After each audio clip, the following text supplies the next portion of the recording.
Tinokugamuchirai vadikani nhasi kuhurukuro dzezvekunaka kwaJesu. Dangu kungota welcome Doreen and sis Chipo. Zvakare, to this discussion. It's the normal faces that you see every day, but we want to thank the Lord nongotitendera, kuti tinge tiri panguva ino tichingoramba titaura nekuda kwezvake. So I just wanted to share in hangu kuna Mark 8 kune chekuita nezvamurume uya anogara nguva yakareba ari paBethsaida asina anomukandira mumvura kana yabvongodzwa kuti agozopora. So ukada kutarisa pascripture iri kuna Mark 8, right? I think there's another one iri kuna John chapter 5 4 if I'm not mistaken. 5 Handitika kuna John 5 handiti so inotaura kuti pane Jesu vanouya kwaari vomuti zvoni, do you want to get well? Iye anobva ati I can't. Anotanga kutaura nhunha dzake dzese dzaanadzo kuti ndinoshaya anondiwisira, ndinotangirwa zvakadii. But pandinonyanyofara ndepekuti akuzoenda kunonosangana nevarume vemutemo vaya, because Mwari anomuti you are healed, takurana nemeti yako, carry your mat and go, waporeswa. Ansangana nevarume vemutemo, varume vemutemo kuti uri kuiteiko iwe wakatakura meti musi weSabata? Chinondisekisa ndechekuti mitemo yevanhu neyaMwari zvakasiyana. Shoko raMwari rinoti hanzi pfungwa dzedu hadzina kufanana nedzaMwari, kunyange nzira dzedu hadzina kana kumbofanana. Hanzi sekusiyana kwakaita nyika nekudenga. That's how far apart our thoughts and even our ways are from the Lord's. Saka ipapa ndinondira zvakanaka, that guy anozonzi kwakatakurirei, but iye anotaura kuti the man who healed me told me to walk. So ukazoona unoona kuti murume anga atone boldness, haana kuda kudedera kuvhunduka kuti vakuru sori ichichi nhasi musi weSabata. But anotaura statement yaanoti andiporesa, ati sumuka uende. Saka imimi hamufaniri kunetsa nendai munopedzerana neaita sei neanditi ndifambe. Saka there's something that comes in your life when you've received Jesus, or when Jesus has done something in your life. Saka zvakandipa kuvhunza ini ndikati ndinotya ini kuimba muchechi chaimo, ndinotya kuita zvakati. There's so much fear that is in me. That means that I have not understood wandakagamuchira. Nekuti once wagamuchira Jesu akutonga muupenyu hwako, you are no longer afraid, or you are no longer being rude nemitemo yevanhu nezvinoitika kunzoko, nekuti unoziva kuti ari mauri mukuru ende akuti uite zvakati. He is the greatest kudarika men. Saka I just hope kuti Mwari, I'm also going to work on this, to always be intentional every day and remind myself who I have. Munhu wandakagamuchira ari mandiri kuti mukuru. Ndisambovhundutswa kana zvadii, nditi uya ari mandiri, uya wandakagamuchira anditi ende anogona zvakadai, hakuna chaasingakundikani. Saka ndisambova faced by my situations ekuti hanzi zvakati zvakazomira so, but ndive nethat boldness yekuziva kuti uyu ari mandiri ende wandakagamuchira mukuru. Saka ndakandiwa zvakanaka neizvozvo. I think on the same verse again, I think ndatonyora apa ndikati akataura akati pane panozonhingira handiti azoziva manje aenda mutemberi ozoziva kuti munhu uya ndiJesu, because iye pekutanga anongoti munhu uya handiti, but anozoziva kuti ndiJesu anodzokerazve kuvarume vai onovati imi munhu wehama muchibvunza anonzi Jesu handi mukunzwa. So maitiro ake anoita I could just picture ndichiona munhu achiita kuti anonzi Jesu kuti ungarida kutovhundutsira saka chiko chamungandiita mungaitei nekuti munhu uye anonzi Jesu ndazomuziva chiendai munononhengera naye saka zvinonakidza so ukanzwisisa shoko raMwari nekuziva kuti simba raanotipa. Pane muimbi wekuAFM anoti hanzi simba ramakatipa rinokunda zvose, ende bhaibheri rinotodaro kuti kune vakamugamuchira akavapa simba yekuti vanzi vana vaMwari. So dai Mwari angotibatsira just to always know simba and the power of his word in our life.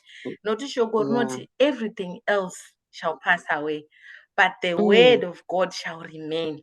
Saka isusu tikaziva shoko taenda nenyika.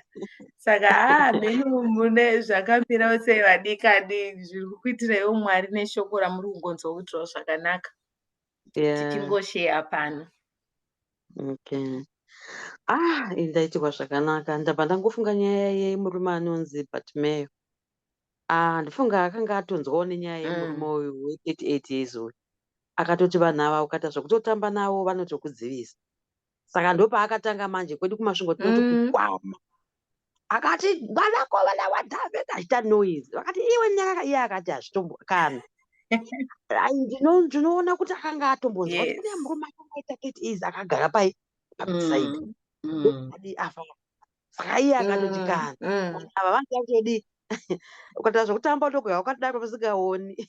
Ndobva adaidzira zvikanzi iwe nyaya iwe zvikanzi akana kusvika Jesu vamira. Ndobva atopa zvataurwa naChenai zveshuwa zvinoda kuti boldness. Pane zvinhu zvaunoziva, pane zvinhu zvawakatenda kuti zvidi zvitiitire. Ndinoona futi nyaya yemukomana uya uyu kuna John 9 uya uyu. Asi moda kuitawo vadzidzi vake achitotaurawo futi zvazvokutodza akuziva zvaakutaura. Because unenge wagara musituation medu yakurwadza yakuvava yakuita sei. Woda kurambidza kuti urambe futi uripo. Aiwa. Unotosimukawo kuti zviite. Hazviiti. Gaidisei munhu wamwe Doreen. Yeah. I think pane simba. Pane simba pakutera nekudana. Pane simba ipapo. Because ukada kuona kushedzera kukotsengesi Chipo zvataura kuti ndofunga Batimeyo akanga ambonzwa newe38 years akapona akati nyika nditoshedzera kwete zvekutama. Because you need to call out and actively follow Jesus. Ndokutoti zvinhu zvako zvikuitire zvakanaka. Zvakangofanana nemukadzi uya wekubuda ropa uya. Ana kuda kuti amire kuti agozoti nhai ndiudzireiwo kuti Jesu uya agozouya nekwandiri. Hapana aizomboenda kunonoudza Jesu for her nekuti mawandiro anga akaita vanhu. People were selfish kuda kuti vangoziva zvavo vega. Ende ndosaka even paanouya ndofunga vanhu vaitomukandidzira vachimukandidzira but akati ini handisi kuzodzingwa akaramba achiteera kuti ini chandoda kungononobata. Saka pane simba ipapo pakuteera nepakudanidzira. Yevarume vaya vakanga vaine hama yavo yakanga iri pastretcher bed. Vakaisvika padoo vanenge pakavhawa. Saka toita sei kusvika vaenda parufu vakanokudubura vakapinda. Saka zvimwe zvacho izvi zvinotodawo kaforce kasimba kuti zvitoita. Togodii iwe unogara wakadaro kusvika Jesu vadzoka. Ndizvozvo. I think plus zvimwe futi zvinoenda nekuti zvaunenge uchinzwa nevanhu, because sometimes vanhu vanokunyepera kana kukudzivisa kakuti uteere Mwari. Pane zvakawanda zvinotaurika kunze kana especially kana usingaverengi shoko raMwari. Hauzivi kuti uri situation yauri inobatsirika naMwari. Funga kuti vanhu ava vakanzwa uyo aidaidzira akanzwa kuti Jesu ari kupfuura. uyo kubedside akatoziva kuti Jesu varipo. Vanhu vaidaidzira because vakanzwa vakaziva kuti varipo Jesu. Saka tichikombera nemazuva ano, there is no way yaungazive Mwari wacho kana usinganzwi nezvavo. Uchiverenga mabasa ese akaitwa naJesu nezvinotaurwa naMwari kuti ndozvavanokwanisa kuita. Kuti pane something chandakatoongorora kutizvo zvaitaurwa nemumwe murume andaichiteerera panhingiriki imwe preaching andaichiteerera kuti like what I like murume the way he structured ministry yake, like anodzidzisa vanhu vake like congregation, anotraina vanhu vake kuti vadzidzisa vese kuti munhu wese ari able kana ukarwara you are able to pray for yourself. Mwari vachitokuponesa kuti Mwari vanonzwa munhu wese. Of course it's good kuenda kune vakuru tichindonamatirwa nditi, but also munhu wese ane right yekuenda pamberi paMwari. Ndosaka shoko rakati kuna Hebrews 4:16 bye. Now you can come boldly to the throne of God, meaning like anyone can come, you know, as long as wagamuchira Jesu nemwoyo wako wese, wakutenda kuti Jesu ndevangu, which means vakugara mauri kaJesu ako.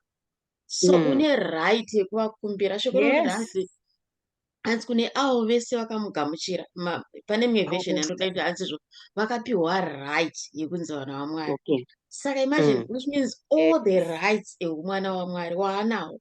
Une right yekukumbira, une right yekuzvinamatira, une right yekunamatira vamwe, une right yekuparidzira vamwe shoko raMwari. Like hapana chinokudzivisa kuti unhingirikini.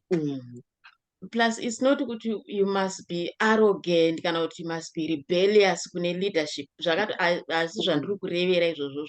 Ndiri kungorevera kuti munhu wese akazvarwa patsva, kingdom yaMwari ndeyevanhu. It's a force yekuti pane pandakamboshare ndichitizvo, like the church and especially the church leadership vanotitraina vanhu, like pane vhesi inotaura kuti hanzi inotitrainera kuti to equip the saints. The reason patinoparidzirwa kuchechi nevafundisi nevakuru ndizvo vanenge vachitishongedza kuti kana taenda panze apo tiparidze shoko, tiudze vamwe shoko. Tikawirwa nedambudziko kumba, ngandipfugame, ngandigone kunamata, ndisamirire 2 weeks pamwe kuti hanzi mufundisi wakafamba, ndomirira izvozvozvo. I can kneel down and ask God because I can come boldly according to the word. Saka imwe secret yatofanira kuziva sevatendi, kuverenga shoko. Shoko rinofanira kuverengwa nemutendi because ndotsamba yedu kubva kuna Mwari. Remember kuti kuna Peter kwakatonyorwa hanzi shoko raMwari, handi kuna Timothy kuti hanzi Mwari vakafemera shoko ravo kuvanhu vakanyora. Saka harisi shoko revanhu iri, shoko rakabva muromo maMwari. Saka when you don't know it or you don't read it, zvinonetsa vadikani, zvinonetsa. Unenge uchingonetsa vakuru vechechi, uchingovapa matambudziko because hauverenge shoko iri. Iro ukada kutasva inofarira Jesu pavakaenda pamuchinjikwa, pavakafa, handiti keteni kakanga kakavhara isai vanhu vazhinji vaigara uku, ndobva akati kuti munhu wese akupinda. Kwaipinda mupirisiti nguva dzakudhara pasi kusvika kudai, so munhu wese akabva akatoshama, ari kukoko nari kuku, wese wakutoona zviripo. Saka hapasina nyaya yekuti dai vauya mubvange dai auya, iwewe ndizvozvo. That is so true. Ndo pandinonyanyoda ipapo sisi Chipo pandandoda kutotaura kuti keteni rinonzi rakadamburwa and we were all given access into the holy of holies. Nekuti kare zvainzi kwaipinda mapirisiti anenge akasungirirwa mabheroka, but iko zvino munhu wese ane mukana wokupinda munzvimbo tsvene-tsvene yaMwari. pinda mukamuri exactly. And pane Saka chimwe chinhu it's not disrespect, handisi kudisrespecta vanhu vaMwari, ndinoda kungojekesa point yekuti izvo kazhinji chechi inorasika pakuti vanotevera munhu kusvika pekuti munhu akarasika navo ikoko, you know, because hauzivi shoko raMwari kuti nyaya rinoti. yemataura isidhori nyaya yemataura yeka munoziva kuti kune mumwe munhu anenge akamira akatarisa mumwe munhu achiita kunge ndiwo pila rake munhu iyeye. Munhu iye akangotona naye agoni munhu ngazvimirire kamire uye akadona that is so true. Mwari uyu hatisi kuti hedu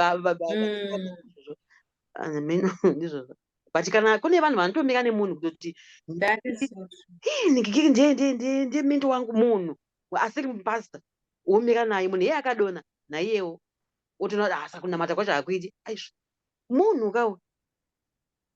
Saka munhu ngaadzidze kumira zvamataura sedhori zvokuverenga shoko. Nyaya iripo imwe yacho yekureka ndiye yekuverenga shoko ishoma. Izvozvo Vanhu ngavaverenge shoko Endai Mwari vakatibatsira. ndizvozvo zvokuti Dai Mwari vakatibatsira to be active Christians kuti tisamirire Sunday yatinodzokera kuchechi iya tononzwa. But patinobva Sunday kuchechi kuya throughout the week as well tiri kutsvakawo Mwari mushoko rake kuti anomboti kudii. Saka Mwari vanotigonesa. I think it's intention. You need to be very intentional.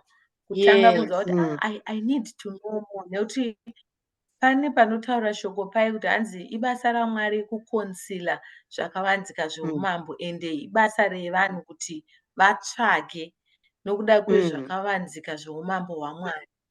Saka dai Mwari vakangotigonesa, just to give us that love and that intention, to be very intentional kuti tange kuvatsvaga. And then I'm sure zvamufanana kana ukangostarta a relationship handiti sei pamwe kudanana kwomukomana nemusikana ukatanga kutsvaga zvinoda umwe wako uchipota uchingo kana whether kumusendera be it kana it's a song kana pamunosangana unenge une something that person likes uchinonomupawo ukama hwenyu hunoita huchisimba so uchikura. So we need to use that same analogy as well. Even kuna Mwari, kuti let's love God the same way. Timude zvazvo kuti we want to know you. Totsvaga zvinodiwa naMwari isusu mushoko rake ndo mazviri, because ma-characters ne-personality yaMwari and who he is zvese zviri mushoko hapana zvakavanzika. Zviripo zvese for free everyone kuti azive. Saka dai Mwari vangotigonesa kuti mwoyo yedu idokwairire kumuziva. Toverenga shoko rake, Mweya Mutsvene achitibatsira towana kunzwisisa, tinoenda kure. Tasvika kure. Shoko raMwari takaverenga kuna Isaya rinoti hanzi ndidane tichiri pedyo, nditsvakei tinotovawana hatimbovashayi. Saka nyaya iripo iyi ndeyekuti vanhu havatsvaki manje ndozvinonetsa. Zvinongouya kunge mudzimu unongoti papa munhu. Zvino unotota mbichana uchitotsvaka Mwari vari woita sei uchidii kutozonyatsonzwa kuti vana Mwari vanonaka. Zvinotaura shoko raMwari kuna mapisa remwe gavirai munzwe. Saka ndinorwadziwa zvokuti nevanhu vanoti ndorwadziwa zvokuti ndangorangarira mumwe mukazana akambosangana naye hakusi kure like just angotanga conversation pandakutobvunza kuti munonamatira kupi, zvikanzi ndaimbonamata kupiwe hanzi bhavazodiko vakuru vechechi vacho. Saka ndakabva ndasiya. Ndakanzwa kubatikana kwazvo kuti akabva asiya kunamata, haana kusiya chechi, akasiya kunamata. Imagine sekuti ainamata munhu here, ainamata. Ndikati vanhu havaverenge shoko ndosakani haana kana nguva yeshoko raMwari. Anenge achingotera zvese kunyange akanyeperwa anongobvuma zvese. Pandakudza kuti kune munhu anenge akatomira achitoti mainhingi vava vakangoita zvavanoita naiyewo. because haaverengi zveshoko agonzwa kuti ndiri kudi handimiri munhu ndomira naMwari wamasimba ose akadonawe ndiye adonha ndiye akamatenda because unoziva shoko bhuku bhuku afunda bhuku hanzi navati veshe idyari kunze nemukati zvese sefeti kuku makava acho. yes, that is so true. So true. Tinenge tapedza handizvo? because a minute to 7 ari manoda kuenda Totenda Mwari yangu. Totenda Mwari. Regai tivhare nemunamato. Vadikani, tinokutendai pamuchazoteerera, mukomborerwe, musateere vanhu, teerai Mwari, kudzai vafundisi nekuvaremekedza nekuvasapota. Vanhu vaMwari ngavaremekedzwe, ngavapiwe nzvimbo yavo. So it must be clear kuti hatisi kupokana neleadership yechechi at all. Tirongoti munhu ngaazive Bible, kuitira kuti munhu akazorasika, pamutungamiri akarasika, newe haurasike. Handiti imagine kuti mai vemba vakarasika, which means nevana vavo vese zvonzi tichaenda vanangu kuchechi uku, hamutomboenda ikoko, wobva watogara upenyu hwese wotoheduka mhuri yese. Imagine warasisa nevana, pamwe Mwari he was like he had great things nepurpose nevana ivavo, zvatoenda mudondo zvisinoti because maamuchiteera munhu wani. Saka ngativerenge shoko, ngatinzwe kuti Mwari anotii. Munhu wese ane right yekuenda pamberi paMwari, yekunyengetera kuti Mwari vakurape, kunyengetera zvese zvese. Hanzi kete rakabviswa nepakati. We are now free to go before the Lord. Akadamburwa. Saka munhu wese ane kodzero yekuteerera shoko raMwari, kunzwa nekuita, nekuvatsvaga kuti ndibaba vako, like he is your father, you know. Yuda kama nawo shamwa zvambotaurwa naChenai kuti kana muri murelationship munozivana sei kuti ndiye munhu andoda kuti andirorwe, kana musingafambidzane, hamutumirane mameseji, munenge uchingoudza shamwari dzako kuti ivo vari kupfuura neapa, ndo vacho ivavo, you know, and you never talk to that person, you never spend time now. Zvingori fani. But anyway, hatina matefsheni. Baba, tinokutendai manheru ano nenguva ino yamatitendera. Tinokutendai nevanhu vese vachaona, uchatendera kuona. Tinoziva kuti pane the right people Mwari vamakateya kuti vagonzwa meseji iyi, vagodzoreredzwa panzvimbo, vagokomborerwa neshoko renyu, vagorapwa neshoko renyu. Tibatsirewo nesuwo Mwari kuramba tichiverenga shoko renyu uye kunzwisisa shoko renyu. Tibatsirei tose kunzwisisa kuti munotii, munodei zuva nezuva muupenyu hwedu. Tinonyengetera the whole body of Christ, Baba vangu, kuti panoparidzwa shoko pese Mwari, vanhu vanzwe chokwadi, vagamuchire chokwadi, vafambe muchokwadi. Tinonyengetera vafundisi vese pasi rese nevatungamiriri vese Mwari, muvakomborere, murambe muchivashongedza nesimba renyu neutsvene hwenyu. Mazviita manheru ano Baba vedu, nemuzita raJesu, amen. Amen. Tinokuonai next week vadikani, muitire zvakanaka. Saka mushe mufarire kuteerera nevamwe. Tinokuonai, bye bye.